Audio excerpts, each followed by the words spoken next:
کو ملنے والے خاص انعام کا ذکر فرمایا ہے۔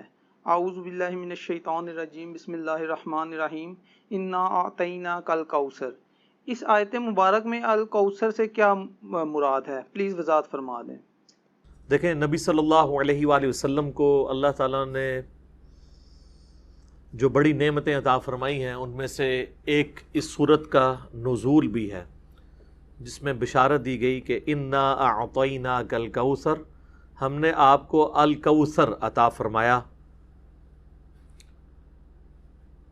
فصلی لربک وانحر، پس آپ نماز پڑھیں اور اپنے رب کا نام لے کر قربانی کریں۔ ان شانئک ھو الابتر، بے شک آپ کا دشمن ہی بے نام و نشان رہے گا۔ ظاہر ہے وہ کافر کہتے تھے آپ علیہ السلام کا کوئی بیٹا نہیں ہے، اور ظاہر ہے کہ عرب کے کلچر کے اندر بیٹے نہیں آگے مشن کو لے کے چلنا ہوتا تھا، تو وہ کہتے تھے کہ نبی علیہ السلام کے بچے بچپن میں فوت ہوئے، صرف بیٹیاں ہی ہیں، تو آپ کے مشن کو آگے لے کے کون چلے گا؟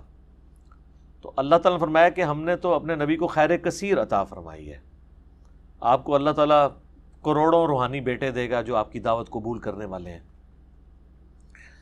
اس کانٹیکسٹ میں صحیح بخاری میں ایک حدیث ہے کہ حضرت ابن عباس رضی اللہ تعالیٰ عنہما کہتے ہیں، امام بخاری اسی آیت کے کانٹیکسٹ میں اسے لے کے آئے ہیں، کہ یہ الکوثر سے مراد خیر کثیر ہے، یعنی ہر خیر آپ علیہ السلام کو کثرت کی تعداد میں دیا گیا، فضائل کثرت سے ہیں، آپ صلی اللہ علیہ وآلہ وسلم کی اولاد کثرت سے ہے، آپ صلی اللہ علیہ وآلہ وسلم کے فالورز کثرت سے ہیں، دنیا میں بھی اور جنت میں جانے والے بھی۔ بخاری مسلم دونوں میں حدیث ہے کہ جنتیوں کا نصف میری امت سے ہوگا، اور ابن ماجہ میں حدیث ہے کہ جنتیوں کی 120 میں سے 80 صفحے میری امت سے ہوں گی۔ تو یہ خیر کثیر ہے آپ کو عطا فرمایا گیا۔ تو بخاری کی اس حدیث میں آتا ہے کہ عبداللہ بن عباس کا جب یہ قول بیان کرتے ہیں حضرت سعید ابن جبیر، تو ان کو بعض تبع تابعین کہتے ہیں کہ جب ہم لوگوں سے یہ بیان کرتے ہیں نا کہ اس سے مراد خیر کثیر ہے، تو لوگ کہتے ہیں کہ نہیں، الکوثر سے مراد جنت کی ایک نہر ہے الکوثر۔ تو سعید ابن جبیر کہتے ہیں کہ جنت کی وہ نہر بھی تو خیر کثیر میں داخل ہے، حضور کو جو جنت کی نعمتیں ملیں گی وہ بھی کثرت کے ساتھ ملیں گی۔ تو یہ اس کی جو تفسیر ہے نا خیر کثیر والی، یہ سب سے آپٹیمل ہے۔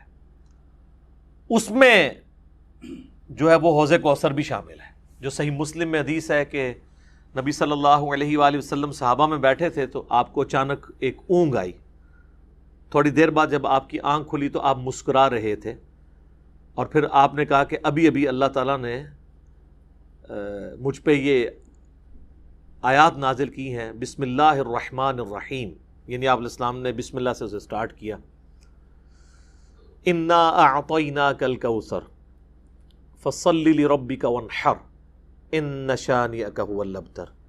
اور پھر آپ نے فرمایا کہ جانتے ہو یہ الکوثر کیا ہے؟ تو صحابہ نے کہا اللہ اس کا رسول بہتر جانتے ہیں۔ تو آپ صلی اللہ علیہ وآلہ وسلم نے فرمایا یہ جنت میں ایک نہر ہے جو مجھے اللہ تعالیٰ نے عطا فرمائی ہے، اور اس کے کنارے کی جو مٹی ہے وہ کستوری سے زیادہ خوشبودار ہے، اور اس کے برتن آسمان کے ستاروں کے برابر ہیں۔ اور صحیح بخاری میں آتا ہے کہ شب معراج جب نبی علیہ السلام جنت میں سیر کر رہے تھے تو وہاں آپ کو ایک نہر دکھائی گئی، اور جبرائیل علیہ السلام نے کہا کہ یہ وہ الکوثر ہے جو آپ کو اللہ تعالیٰ نے عطا کی ہے۔ اور آپ صلی اللہ علیہ وآلہ وسلم کے الفاظ ہیں بخاری مسلم دونوں میں کہ اس کا جو مشروب ہے وہ دودھ سے زیادہ سفید، شہد سے زیادہ میٹھا، اور اس کی خوشبو کستوری کی خوشبو سے زیادہ ہے، اور جو کوئی ایک دفعہ میرے حوض کوثر سے وہ مشروب پی لے گا اسے کبھی بھی پیاس نہیں لگے گی۔ جنت میں جو انسان کھائے پیے گا نا وہ بھوک کی وجہ سے نہیں، ذہن میں رکھیے گا، بھوک ایک عیب ہے، پیشاب ایک عیب ہے، نیند ایک عیب ہے، اسی لیے یہ تینوں چیزیں جنت میں نہیں ہیں۔ جنت میں انسان کھائیں گے لذت لینے کے لیے، پیشاب نہیں ہوگا، بخاری مسلم میں الفاظ ہیں خوشبودار ڈکار آئے گی، سارا کھانا ہضم۔ تو جنت چونکہ نعمتوں کا نام ہے، کوئی کمزوری نہیں، وہاں پہ نیند بھی نہیں ہے۔ یہاں پہ تو ہم نیند کیوں یوز کرتے ہیں؟ تاکہ ہم نیکسٹ 24 گھنٹے میں پرفارم کر سکیں. یہ بلکہ بیٹری چارج ہوتی ہے. وہ میری خالہ جو ہے نا وہ بڑے پیارے الفاظ استعمال کرتی ہیں. ان کی بیٹیاں جب چھوٹی تھی نا تو سوئی ہوتی تھی نا تو کوئی ان سے پوچھتا تھا بیٹیاں کتنے، کہتے ہیں چارجنگ تے لائیں نے. کیونکہ بچے جب اٹھتے ہیں نا پھر تو آپ ان کو سنبھال بیٹھے، جب تک یہ سونا نہ جائیں سکون نہیں آتا.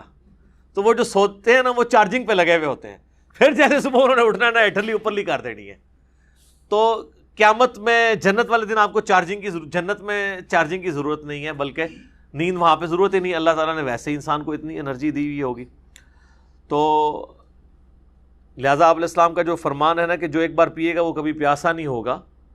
تو کسی کے ذہن میں خیال آ سکتا ہے کہ پیاسا نہیں ہوگا تو پھر پانی کی لذت کیا؟ وہ اللہ تعالیٰ نے جنت کی نعمتوں میں لذت ہی اتنی رکھی ہے کہ انسان لذت کی وجہ سے اس کو استعمال کرے گا. اور پھر انہی احادیث میں بخاری اور مسلم کے موجود ہے کہ میرے حوض کوثر پہ پھر ایسے لوگ بھی لائے جائیں گے جنہیں میں پہچانتا ہوں گا، اور جب میں انہیں مشروب پلانے لگوں گا تو میرے ان کے درمیان ایک آڑ قائم کر دی جائے گی.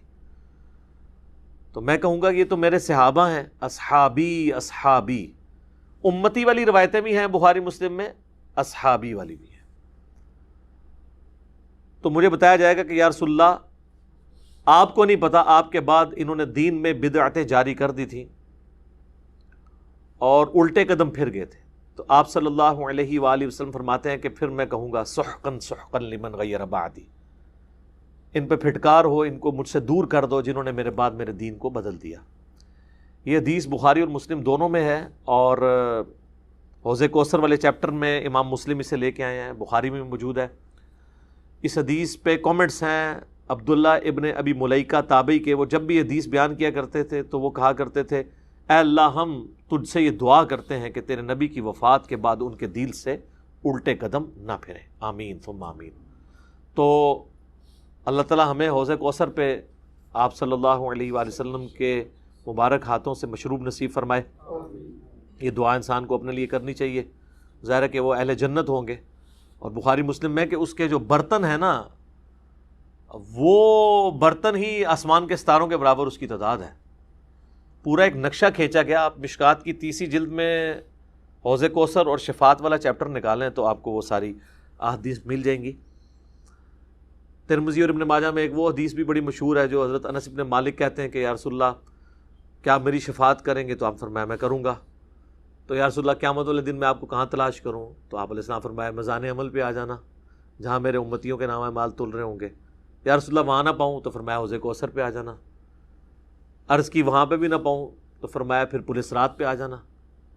کہا وہاں پہ بھی نہ پاؤں تو آپ فرمایا میں ان 3 جگہوں کے سوا کہیں اور نہیں ہوں گا. یا میں حوض کوثر پہ ہوں گا اپنے پیاسے امتیوں کو مشروب پلا رہا ہوں گا، یا پھر میزان عمل پہ ہوں گا شفاعت کے لیے، یا پھر میں پولیس رات پہ ہوں گا اپنے امتیوں کے لیے سلامتی کی دعا کرنے کے لیے. تو یہ 3 جگہیں ہیں جہاں پہ آپ صلی اللہ علیہ وآلہ وسلم کو قیامت والے دن تلاش کیا جا سکتا ہے انشاءاللہ تعالی. تو یہ حوض کوثر میں وہ خیر کثیر جو ہر طرح کی آپ کو عطا کی گئی وہ بھی شامل ہے، اور اسپیسیفکلی حوض کوثر جو ہے وہ بھی. حتیٰ کہ جو بخاری اور مسلم میں حدیث ہے آپ نے اپنی وفات سے 1 مہینے پہلے خطبہ دیا تھا غزوہ احد کے شہداء پر، جو آپ نے نماز جنازہ دوبارہ پڑھی تھی 8 سال بعد. اس میں الفاظ ہیں آپ نے فرمایا کہ میرا ممبر جو ہے وہ حوض کوثر پہ لگا ہوا ہے. یہ والے جو الفاظ ہیں یہ دوسری حدیث میں، کیونکہ وہاں پہ ممبر نہیں تھا. یہ الفاظ ہیں بخاری اور مسلم کی وہ حدیث کہ میرے گھر سے میرے ممبر سے میرے گھر تک جنت کے ٹکڑوں میں سے ایک ٹکڑا ہے ریاض الجنہ. اس میں الفاظ ہیں اور میرا ممبر جو ہے وہ حوض کوثر پہ لگا ہوا ہے. یعنی آپ علیہ السلام وہ دیکھ رہے تھے حوض کوثر کا منظر، ٹائم میں گزار کے آپ کو دکھایا گیا.